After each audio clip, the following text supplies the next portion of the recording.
नमस्कार। स्वागत है आप सभी का हमारे YouTube channel math with Ajay Gaur में। आज हम लोग पढ़ेंगे पॉलिनोमियल यानी बहुपद का पार्ट 3 जो क्लास 9th का है। डॉक्टर मनोहरे जो लेखक हैं उनकी बुक से हम लोग पढ़ रहे हैं। तो आज पार्ट 3 पढ़ेंगे और पार्ट 3 में हम लोग देखेंगे कि पॉलिनोमियल का ऐड कैसे किया जाता है, सब्ट्रैक्ट कैसे किया जाता है, मल्टीप्लाई कैसे किया जाता है, ये सारी चीज़ें हम लोग देखेंगे आज। तो आज का क्लास शुरू करने से पहले आप वीडियो को शेयर कर दें अपने दोस्तों के साथ और चैनल को सब्सक्राइब कर लें यदि नहीं सब्सक्राइब किए हैं तो। चलिए आज के लिए शुरू करते हैं आज की क्लास। देखिए इसमें लिखा है पॉलिनोमियल आज पढ़ रहे हैं हम लोग पॉलिनोमियल पार्ट 3।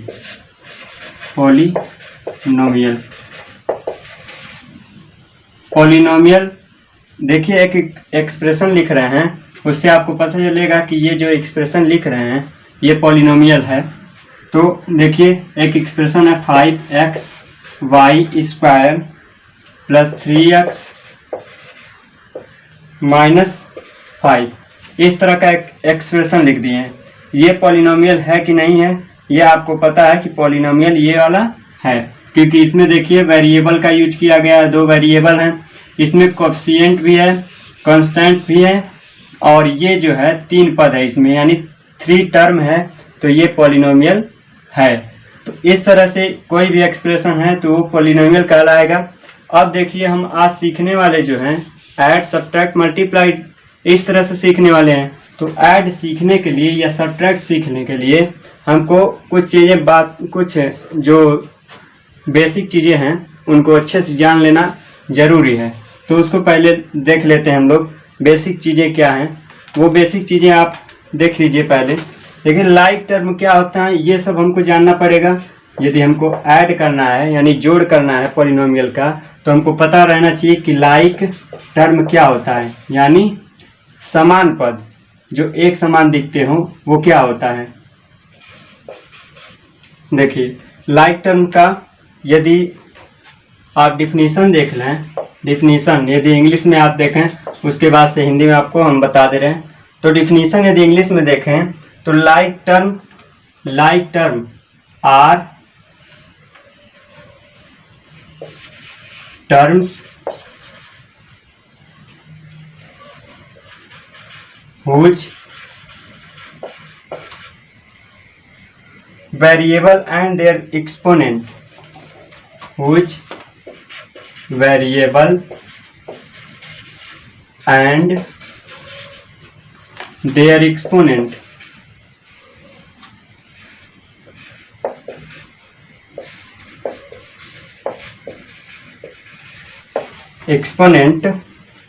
are the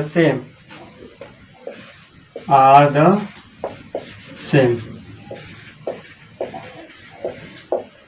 जो भी इंग्लिश मीडियम से बच्चे हैं वो समझ चुके होंगे इसका मतलब क्या होता है। लेकिन अभी देखिए इसका हिंदी मतलब मैं बता देता हूँ कि लाइक टर्म्स वो टर्म होते हैं, like terms are terms whose, यानी लाइक टर्म वो टर्म होते हैं जिसका वेरिएबल और एक्सपोनेंट सेम होता है, जिसका वेरिएबल और एक्सपोनेंट सेम होता है। यदि वेरिएबल है तो और उसका एक्सपोनेंट है तो जितने भी एक्सपोनेंट या वेरिएबल सेम मिलेंगे उनको लाइक टर्म कहेंगे।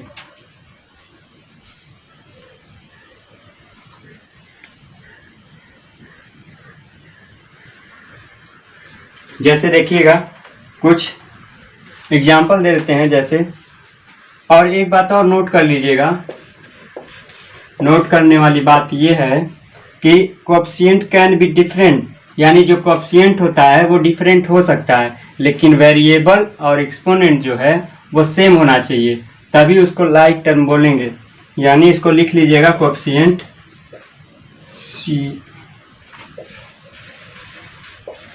कोएफिशिएंट कैन बी डिफरेंट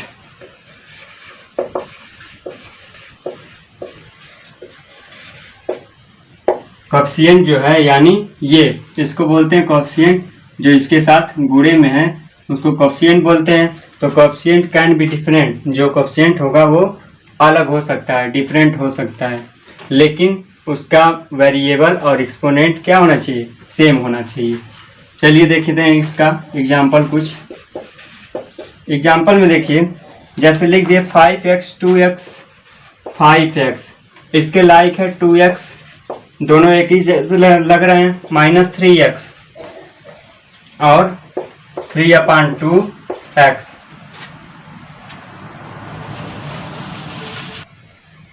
अब देखिएगा ये वाले सारे चीज सेम है। देखिए यहाँ पे x है यानी वेरिएबल, यहाँ पे भी x ही है, यहाँ पे भी पावर 1 है, जहाँ पे पावर नहीं दिखता वहाँ पे पावर 1 होता है। तो यहाँ पे x है वेरिएबल, यहाँ पे भी x है, यहाँ पे भी वेरिएबल x ही है और यहाँ पे भी वेरिएबल जो है x ही है। और यहाँ पे देखिए जो कोएफिशिएंट है वो अलग अलग है, 5 है, 2 है, -3 है, 3/2 है। तो इस तरह से कोएफिशिएंट अलग हो सकता है, लेकिन जो वेरिएबल होंगे वो सेम होंगे। तो ऐसे जितने भी टर्म मिलेंगे उन टर्म को हम लाइक टर्म बोलेंगे। क्या बोलेंगे? Like term. ये सारे क्या है? Like term. इतने बात आपको समझ में आया अच्छे से? चलिए अभी कुछ और एग्जांपल लेते हैं। जैसे कर दिया जाए 1/5xy², 1/5xy²। ये देखिए -3xy², 8xy², और यदि कह दिया जाए xy²/2, इस तरह से कह दिया जाए। तो ये बताइए, इसमें देखिए ये लाइक टर्म है कि नहीं है? ये भी लाइक टर्म है, क्योंकि देखिए यहाँ पे xy² यानी जो भी वेरिएबल दिया है उसमें जो पावर है वो सेम है, यानी y वेरिएबल जो है उसका पावर हर जगह सेम है, और x का वेरिएबल जो है वो भी हर जगह सेम है, सेम पावर है और सेम वेरिएबल वैसा ही है, xy² हर जगह है। लेकिन यहाँ पे भी कोएफिशिएंट अलग अलग है। देखिए -3 1/5 है, 8 है, और यहाँ पे कुछ नहीं दिया तो इसका मतलब 1/2 है।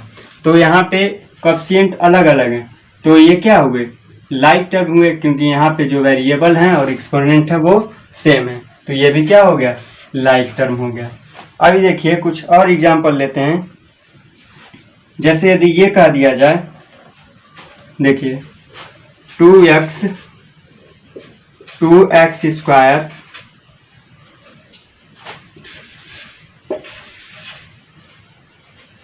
2y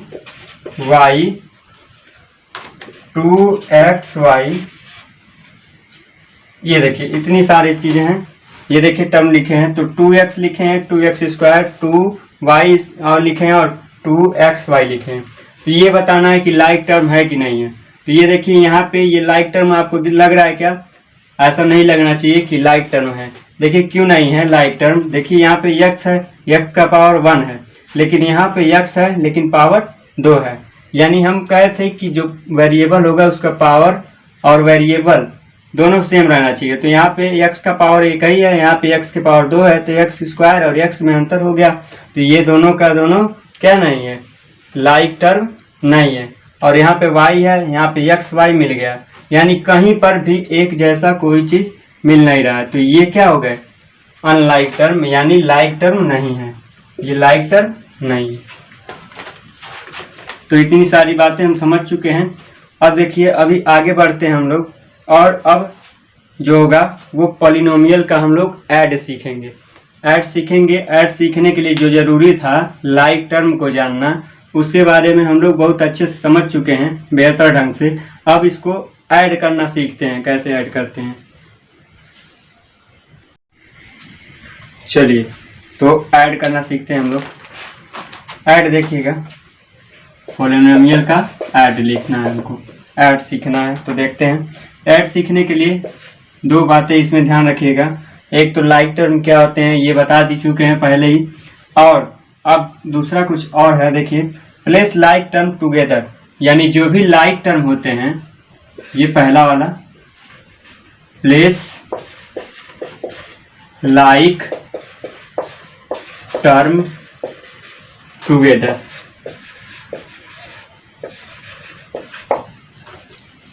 place like term together का मतलब देखिएगा क्या होता है, यानी जो भी लाइक टर्म होते हैं, अभी बताएं लाइक टर्म क्या होता है, यानी जो भी लाइक टर्म होते हैं उनको साथ में रखा जाता है।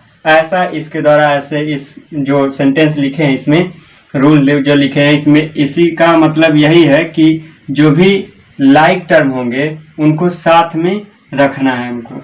और दूसरी चीज ये कि ऐड द लाइक टर्म, और जो लाइक टर्म होंगे उन्हीं को ऐड करना है हमको। Add the like term.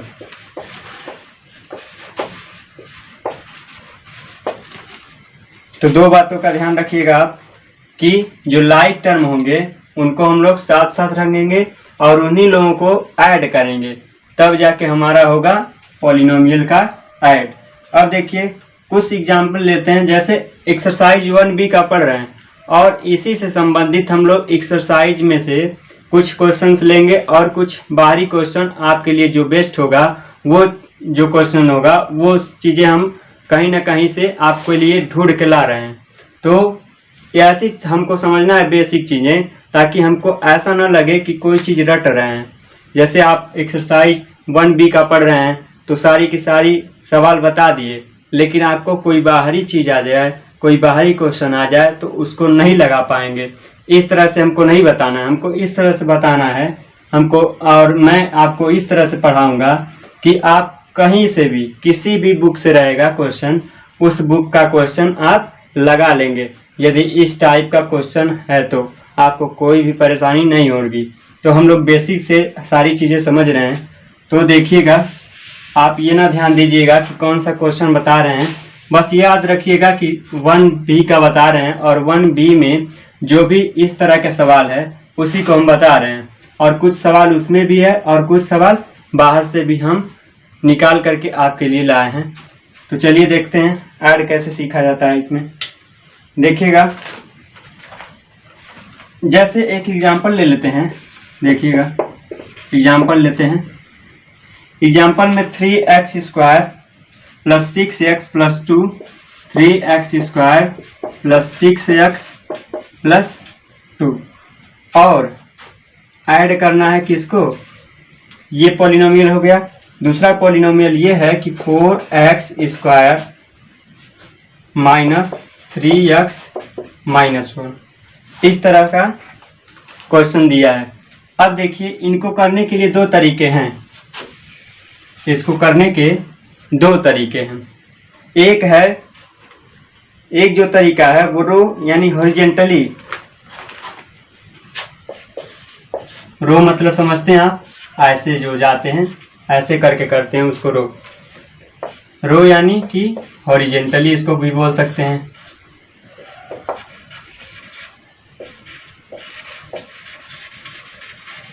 Horizontally यानी रो मेथड हो गया।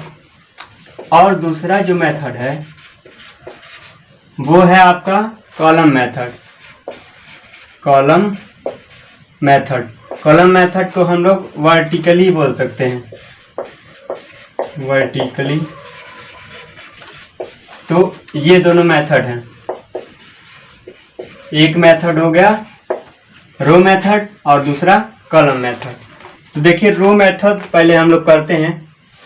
रो मेथड को देखिएगा, इसमें लगाते हैं। रो मेथड को लगाते हैं यहाँ पे,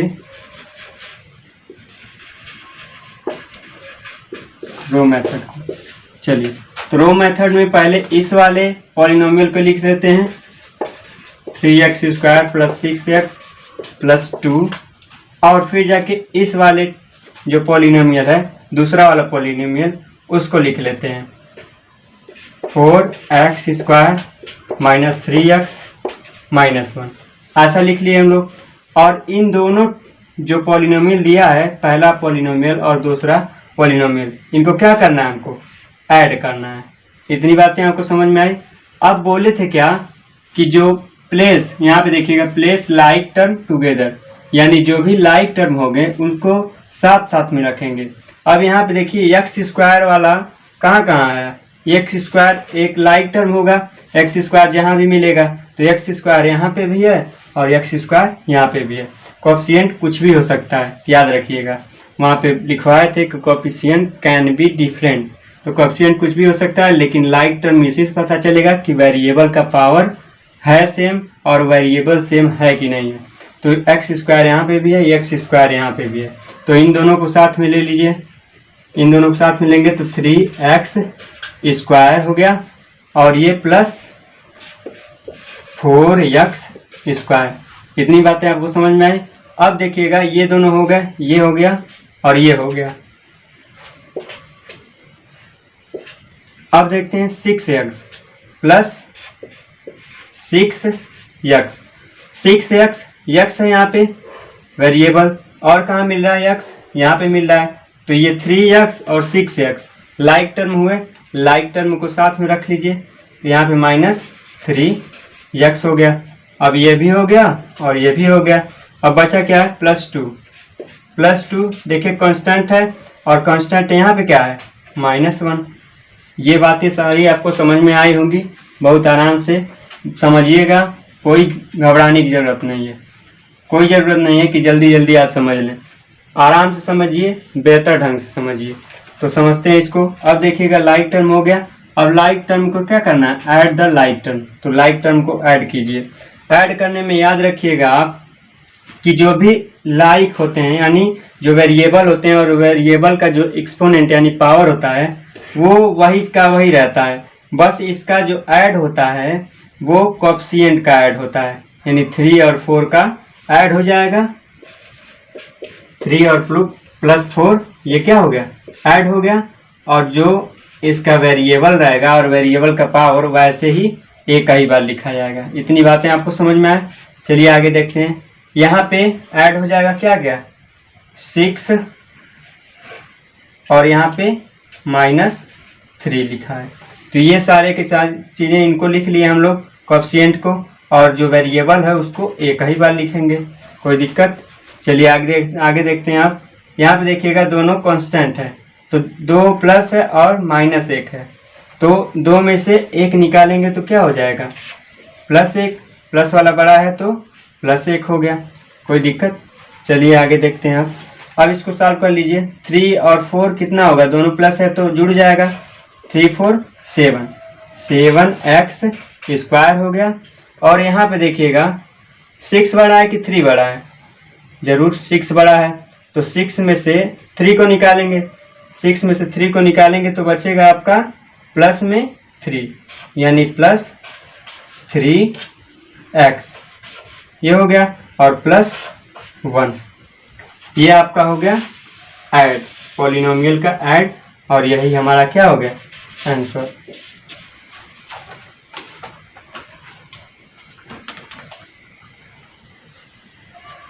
तो आपको ये सारी चीज़ें समझ में आया होगा। ये एक एग्जाम्पल हम लोग ले लिए हैं। अब अगला भी एग्जाम्पल लेंगे, लेकिन इससे पहले एक मेथड हमारा बचा है, कॉलम मेथड, इसको भी देख लेंगे। उसके बाद से अगला एग्जाम्पल लेंगे। तो एग्जाम्पल लेते जाएंगे और आपको बेहतर तरीके से चीज़ें समझ में आने लगेंगी। तो चलिए इसका एक दूसरा मेथड भी देख लेते हैं। ये तो था रो मेथड, और दूसरा इसी सवाल को यदि लगाएंगे कॉलम मेथड से तो कैसे लगाएंगे। तो कॉलम मेथड में जो पहला होता है पॉलिनोमियल या दूसरा पॉलिनोमियल, किसी को पहले एक बार रख लीजिए ऊपर, किसी को भी रख सकते हैं, चाहे पहले वाले को चाहे दूसरे वाले को। तो पहले वाले को रखते हैं, पहले वाले को रखिए। तो क्या है ये, 3x square plus 6x plus 2 ये हो गया। और दूसरा जो पॉलिनोमियल है 4x square minus 3x minus 1, तो 4x स्क्वायर ये लाइक टर्म के नीचे ही रहेगा ना, 4x, तो 4x स्क्वायर ये दोनों एक नीचे हो गए एक दूसरे के, और 3x यानी 6x, तो 6x यहाँ पे भी लाइक और लाइक ये मिल रहा है तो इसके नीचे लिखा जाएगा -3x, और यहाँ पे देखिएगा -1 ये कांस्टेंट है तो कांस्टेंट के नीचे लिखा जाएगा।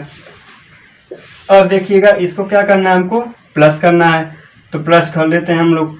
प्लस करते हैं जब, तो देखिएगा चाहे इधर से आप कीजिए चाहे इधर से कीजिए, इसमें ऐसा नहीं है कि अर्थमेटिक की तरह इधर से करेंगे, यानी कि जो यूनिट का वैल्यू होता है वंस के प्लेस पे होता है, उधर से कोई करने की ज़रूरत नहीं है, आप इधर से भी कर सकते हैं। चलिए इधर से करते हैं, इसमें कोई कैरी नहीं जाता, याद रखिएगा। तो 3 और 4 7 हो गया, और एक्स स्क्वायर। बोले थे कि जो भी वेरिएबल होगा उसको एक ही बार लिखेंगे, केवल जो उसके साथ कोएफिशिएंट रहेगा उसी को हम लोग ऐड कर लेंगे। ऐड करने में यदि ऐसा कहेगा तो ऐड करना है तो ऐड करेंगे, जहाँ पे अलग अलग साइन है तो वहाँ पे अलग तरीके से करेंगे। तो यहाँ पे 4 और 3 हो गया 7, 7x स्क्वायर, प्लस यहाँ पे है, यहाँ पे माइनस है, इसका मतलब है प्लस वाला बड़ा है माइनस वाला छोटा है, तो प्लस वाले में से माइनस वाले को निकाल देंगे और जो रिजल्ट आएगा वो किस में आएगा, प्लस में आएगा। तो प्लस वाले में से माइनस वाले को निकालिए, 6 में से 3 निकालिए तो 3, और जो वेरिएबल होगा उसको एक ही बार लिखेंगे। अब यहाँ पे देखिए +2 है -1 है, बड़ा है प्लस वाला, तो जो रिजल्ट आएगा वो प्लस में ही आएगा, और 2 में से 1 को निकाल देना है तो हमको क्या आ जाएगा, 1 आ जाएगा। ये हो गया आपका कॉलम मेथड से आंसर। देखिए दोनों का मैचिंग करा लीजिएगा, सेम चीज़ें आ रही होंगी, आप देख रहे हैं। तो ये जो रो और कॉलम है इनमें कोई डिफरेंस नहीं है, बस इसको इसलिए सीखते हैं हम लोग क्योंकि देखिए जो अंक गणित में यानी अर्थमेटिक में हमसे लोग सीखते हैं कि 3 और +4 होता है, यानी छोटा छोटा नंबर होता है, तो 3 + 7 ऐसे कर लेते हैं। 10 है 4 है तो 10 और 4 आपका 14 हो जाता है, इस तरह से लिख लेते हैं हम लोग। लेकिन यदि बहुत बड़ा संख्या है, ऐसे है, इस तरह से कोई संख्या दे दिया है अर्थमेटिक में, तो उसको हम क्या करते हैं, ऐसे डायरेक्ट ऐड कर लेते हैं क्या, नहीं करते हैं हम लोग। सुविधा के लिए हम लोग क्या करते हैं, ऐसे लिख लेते हैं, पहला वाला ऊपर दूसरा वाला नीचे। देखिएगा 0 4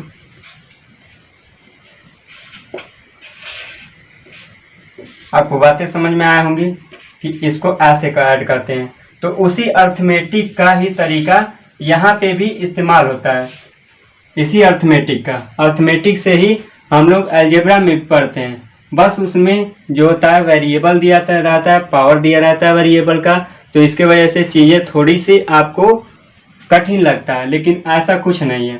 जैसे अर्थमेटिक है वैसे ही ये अलजेब्रा है, तो इसमें घबराने की कोई ज़रूरत नहीं है, आप चीज़ों को आराम से समझिएगा।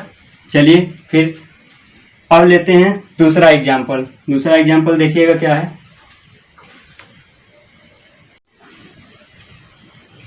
तो चलिए देखते हैं दूसरा एग्जाम्पल है 3y² - 7y + 5, और दूसरा पोलिनोमियल है 6y³ + 5y - 7, इस तरह का है।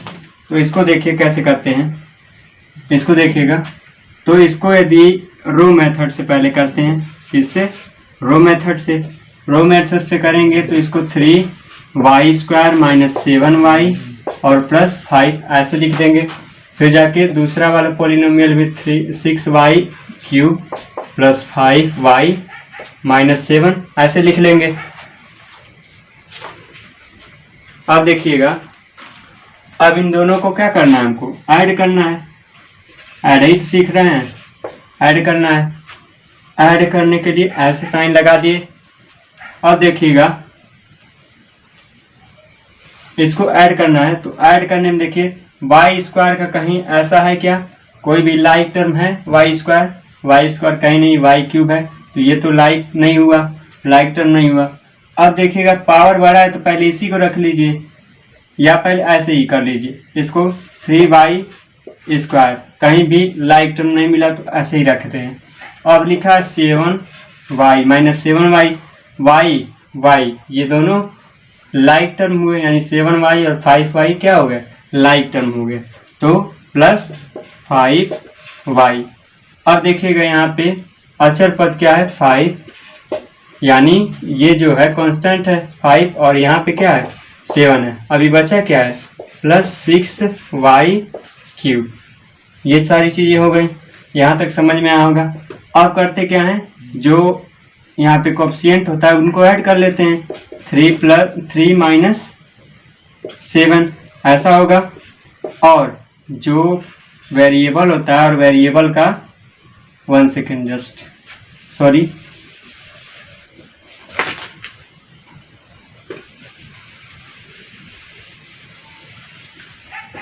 यहाँ पे देखिएगा, यहाँ पे ये लाइक टर्म थोड़ी ना थे कि मतलब इसको ऐड करने लग रहे थे। ऐड करना है हमको लाइक टर्म को, तो यहाँ पे तो लाइक टर्म कोई कुछ मिल ही नहीं रहा था, तो इसको ऐसे ही लिखेंगे।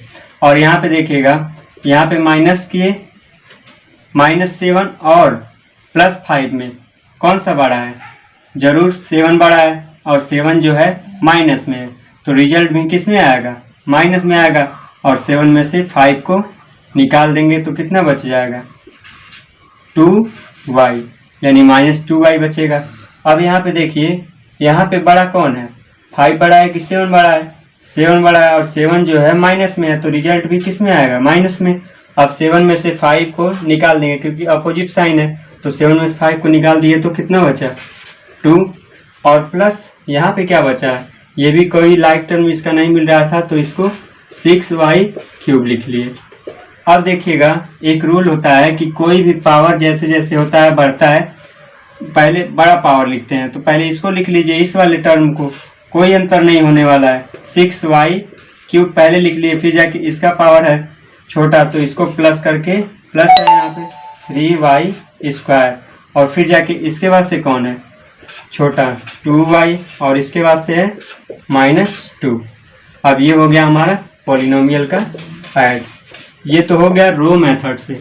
अब पढ़ेंगे हम लोग कॉलम मेथड से। अब देखते हैं कॉलम मेथड से। कॉलम मेथड में देखिए, कॉलम मेथड में एक ऊपर रहता है और एक नीचे। तो पहला वाला बहुपद जो है उसको ऊपर कर लीजिए, क्या है? 3y² -7y + 5 ऐसा है। अब देखिएगा, दूसरा जब पॉलिनोमियल यानी बहुपद दूसरा जब रखते हैं, तो उसके नीचे देखते हैं ये है कि मतलब यदि 3y² है तो उसी को रखेंगे जो इसका लाइक टर्म होगा। लेकिन यहाँ पे 6y³ लाइक टर्म तो इसका है नहीं, तो इसको हम लोग अलग रख देते हैं कहीं। ये प्लस में है तो प्लस करके अलग रख देते हैं, नीचे ही रखेंगे लेकिन अलग रखेंगे। +6y³, कोई दिक्कत? अब देखते हैं +5y, ये इसका लाइक टर्म जो है 7y है, तो 7y के नीचे रखा जा सकता है, तो +5y, कोई दिक्कत? अब देखिएगा, यहाँ पे -7 है, और 7 जो है -7 ये एक कांस्टेंट है, कांस्टेंट के नीचे कांस्टेंट यानी 5 के नीचे ये लिखा जा सकता है, यानी -7, कोई दिक्कत? अभी इसको ऐड कर लेते हैं, ऐड ही तो करना है कॉलम मेथड से। तो देखिएगा, ऐड जब करेंगे तो इसके नीचे तो कुछ है नहीं, इसका मतलब 0 है, यानी 3 और 0 मिल करके कितना हो जाएगा? ऐड करना है तो यानी जोड़ करना है तो 3y² हो जाएगा, कोई दिक्कत? और यहाँ पे देखिएगा, -7 बड़ा है कि +5 बड़ा है? तो -7 बड़ा है, जो रिजल्ट आएगा वो भी माइनस में आएगा। और 7 में से 5 को निकाल देंगे क्योंकि अपोजिट साइन है, यहाँ पे माइनस है, यहाँ पे प्लस है, तो निकल जाएगा, यानी इसमें से सब्ट्रैक्ट कर देंगे। तो 7 में से 5 निकाल देंगे तो 2y, कोई दिक्कत? और यहाँ पे देखिएगा, प्लस बड़ा है कि माइनस बड़ा है? यहाँ पे भी 7 बड़ा है यानी माइनस वाला, तो इसका रिजल्ट भी माइनस में आएगा। अब 7 में से 5 को निकाल दीजिए, यानी बड़े वाले में छोटे वाले में निकाल देंगे क्योंकि अपोजिट साइन है, यहाँ पे एक प्लस है एक माइनस में, और माइनस वाला बड़ा है तो रिजल्ट माइनस में आएगा। तो 7 में से 5 निकालेंगे तो 2, और प्लस यहाँ पे देखिए ऊपर कुछ नहीं, इसका मतलब 0 है, और 0 में 6y³ को ऐड करेंगे तो 6y³ ही आएगा। अब इसको बेहतर ढंग से अरेंज कर लेते हैं, जैसे यहाँ पे अरेंज किए थे, तो इसको भी अरेंज कर लेते हैं। अरेंज करेंगे तो पावर के अनुसार लिखेंगे, 6y³ को पहले, फिर जाके इसके बाद से 3y² को, उसके बाद से -2y, और उसके लास्ट में -2। अब देखिएगा, ये आंसर और ये आंसर दोनों सेम मिल रहा होगा आपको, तो आपको पता चल गया कि रो मेथड और कॉलम मेथड से कैसे लगाते हैं। उम्मीद है कि आपको चीज़ें बेहतर ढंग से समझ में आए होंगी। ये सारी चीज़ें आपको समझ में यदि आ रही हों तो आप तुरंत वीडियो को लाइक कीजिएगा और शेयर तो कर दीजिएगा। यदि शेयर आप अभी तक नहीं किए हैं दोस्तों के साथ तो शेयर तुरंत करिए। आप भी इस वीडियो को तुरंत शेयर कीजिए ताकि आपके दोस्त या जो भाई आप मानते हैं जिनको, वो भी इस बेहतर चीज़ों का, बेहतर क्वेश्चन का बेहतर तरीके से लाभ ले सकें। एक चीज़ और देखिएगा, उस वाले क्वेश्चन में मैं एक चीज़ भूल गया था, क्या चीज़ बताना है उसमें। तो देखिएगा, आपके जो पढ़ रहे हैं एक्सरसाइज 1B में, उसमें हर जगह किसी में ऐड करने के लिए कहा है, तो किसी में सब्ट्रैक्ट करने के लिए, किसी में मल्टीप्लाई करने के लिए। और मल्टीप्लाई, ऐड, सब्ट्रैक्ट करने के बाद कह रहा था कि उसमें आंसर का जो है डिग्री ऑफ पॉलिनोमियल बताइए, यानी बहुपद की घात बताइए। तो आपको ऐड तो कर लिए हैं, इसका आंसर भी ला दिए हैं। तो डिग्री ऑफ पॉलिनोमियल यदि लिखेंगे तो इसका क्या होगा, डिग्री ऑफ पॉलिनोमियल। पार्ट 2 में थोड़ा सा बेसिक चीज़ें बता चुके थे पार्ट 2 में, तो पार्ट 2 में आप देख लीजिएगा किस तरह से डिग्री ऑफ पॉलिनोमियल बताया गया था। तो यहाँ पे डिग्री ऑफ पॉलिनोमियल क्या हो जाएगा इस क्वेश्चन के लिए, इस आंसर में डिग्री ऑफ पॉलिनोमियल क्या है, जिसका पावर बड़ा होता है वही टर्म का, और जो पावर होता है वही क्या होता है, डिग्री ऑफ पॉलिनोमियल यानी बहुपद की घात। तो इसका बहुपद की घात क्या है, यानी डिग्री ऑफ पॉलिनोमियल है 3। ये चीज़ें हैं, ये पिछले वाले क्वेश्चन में भी छोड़ दिए थे भूलवश, तो आप ये समझ चुके होंगे। पिछला वाला क्वेश्चन में भी आप समझ जाएंगे कि क्या है डिग्री ऑफ पॉलिनोमियल उसमें, तो आप उसको देख लीजिएगा एक बार, बेहतर ढंग से समझ लीजिएगा, क्योंकि आपके एक्सरसाइज 1B में जहाँ पे भी है वहाँ पे कहा है कि इसका ऐड कीजिए या सब्ट्रैक्ट कीजिए, फिर उसको या मल्टीप्लाई कीजिए, और फिर जाके उस जो आ रहा है प्रोडक्ट या जो ऐड करके आ रहा है, तो उसका हमको बताना था डिग्री ऑफ पॉलिनोमियल।